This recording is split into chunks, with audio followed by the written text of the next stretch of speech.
What's a sign that things are about to go south fast? When upper management start leaving the company. Was on a project everyone was promised that they would continue on with the company, that there were other jobs, etc. Except, 6 months to go and nothing seemed to be happening, outside of a couple of special cases.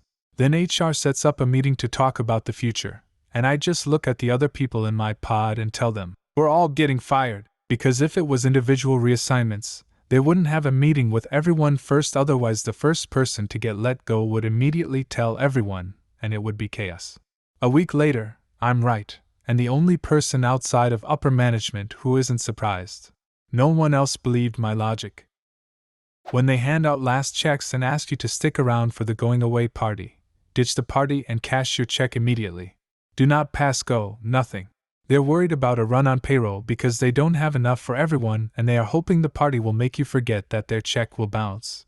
Experienced it twice in the 2000 to 2001 crash. Or selling all their stock for that matter.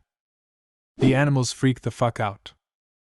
Was sitting in the basement room with a parrot and a dog. The bird started flapping its wings and cawing like crazy. The dog bolted up the stairs, leaving a trail of shit behind him. About 10 seconds later an earthquake hit. Or worse, the animals disappear, go completely silent. Many years ago, we had to evacuate for a major hurricane. When we came back, even during the day, there was something so ominous and eerie that we couldn't put our finger on. Mom pointed out there were no birds, no movement in the skies and no songs in the background, just silence. When the shoreline retreats back a mile into the sea. Where I live, that's how far it goes when the tide goes out. However, as a geologist, I think it's my duty to say that not all tsunamis do this, and most tsunamis have several waves, often with the third or fourth waves being the strongest. If you live in an earthquake-prone area with a tsunami risk, don't simply rely on this, or animals. Pay attention to local and international tsunami warnings. A 2-foot tsunami in Hawaii? Somewhere, lifted a train and carried it 100 meters. Don't fuck around with these things. If the shoreline goes back a full mile, that tsunami is probably so large you are fucked without a helicopter or jet ready to take off. When the ones in senior management with a conscience start saying things like, it's always a good habit to keep your resume current, or, I hear the job market is really strong right now. I had a buddy printing off his letter of resignation at work. His immediate manager walked in the room and caught a glimpse of what it was.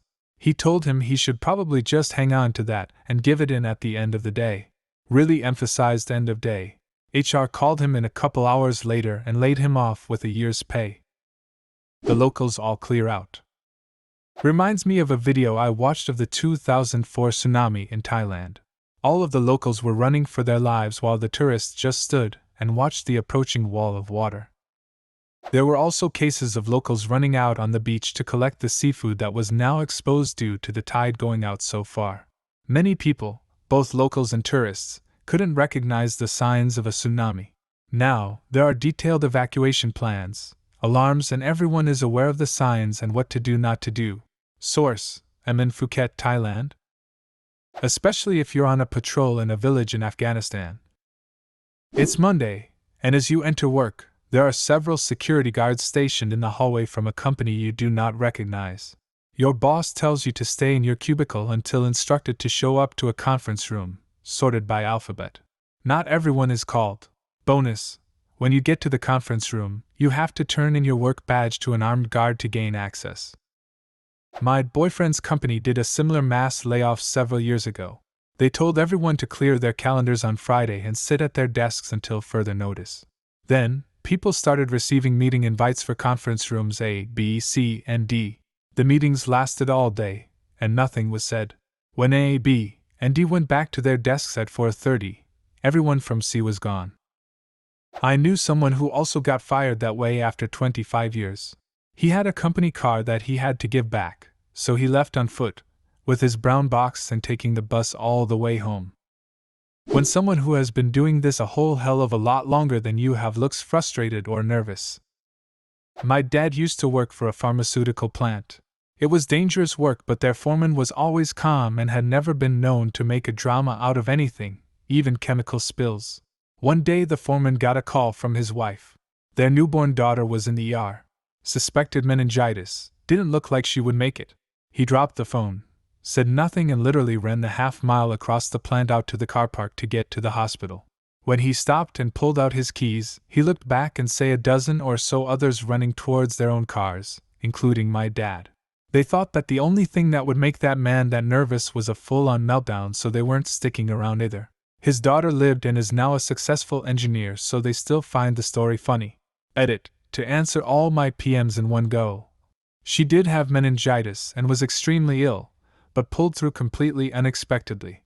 This was Ireland, early 90s, so there was no real protocol experience for meltdown severe chemical spill. They obviously had extensive training, but no one genuinely expected it. These were not fit young college-aged men, all 30s, 40s, used to sitting down and doing very little hands-on work with the substances. Think a dozen or so Homer Simpsons sprinting to their cars. A few of them did drive him to the hospital so he didn't have to worry about parking. They also bought the girl, her sister, and her family teddy bears and basic necessities while they were staying in hospital so they were comfortable. They named a new protocol after her. It deals with emergency evacuation procedures. It's a serious procedure, but the naming was a deliberate joke by upper management. They even brought her in when she was about 2 to do an honorary ribbon-cutting type thing. If you are having an argument on the street and a dude's friends slowly work their way behind you, that's a bad sign. It's about to go south. Yep. Never let somebody get behind you or allow yourself to get backed into a corner. Always have an out. When the drunk bloke you're having an argument with takes a good look at your shoes, I can guarantee you he's going to sucker punch you. Bonus points if you suddenly get a tingly feeling in your stomach. When start feeling rumblings in your stomach and no bathroom around. I try never to be too far from a bathroom. All pants are bathrooms, but not all bathrooms are pants. When you're in a relationship and someone starts their sentence with, "you always," in the middle of an argument, you aren't necessarily beyond the point of no return, but you are treading deadly water. When a lady says, "Go ahead, I don't care," it's right there, people. In the sentence, "I don't care," the opposite of love is apathy. She is giving you a direct sentence to see if you care that she doesn't anymore. She knows she can't change you, so it is a red flag. I think the real point at which you know it's gone south is when you've started taking relationship advice from Reddit. As a nurse healthcare professional, when your patient tells you that something just feels wrong, they feel like they're going to die, etc., shit's about to go south fast. Case in point, my little old lady patient called me into her room the other night and said that she was nervous and needed to pray, then proceeded to do the sign of the cross. I noped out of there so fast and called her doctor to tell her they needed to see her now. Sure enough, she coded about 15 minutes later. If you're in a boat on the water and your hair starts to stand up on its own, get to land immediately. You're the highest point on a flat lake, and that is the telltale sign of static charge. Lightning is imminent, and you are the lightning rod. This happened to my family some years ago. We were fishing. It was cloudy and a storm was an hour or so out, when suddenly all of our hair started to stand up. My dad, mom, and brother all thought it was cool and weird. I was the only one who was concerned, and I didn't know why, and said we should go back to land.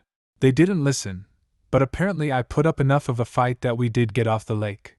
A few weeks later, my parents told my brother's science teacher about that, and his eyes got wide. He said had we not left when we did, we were very likely to have been struck.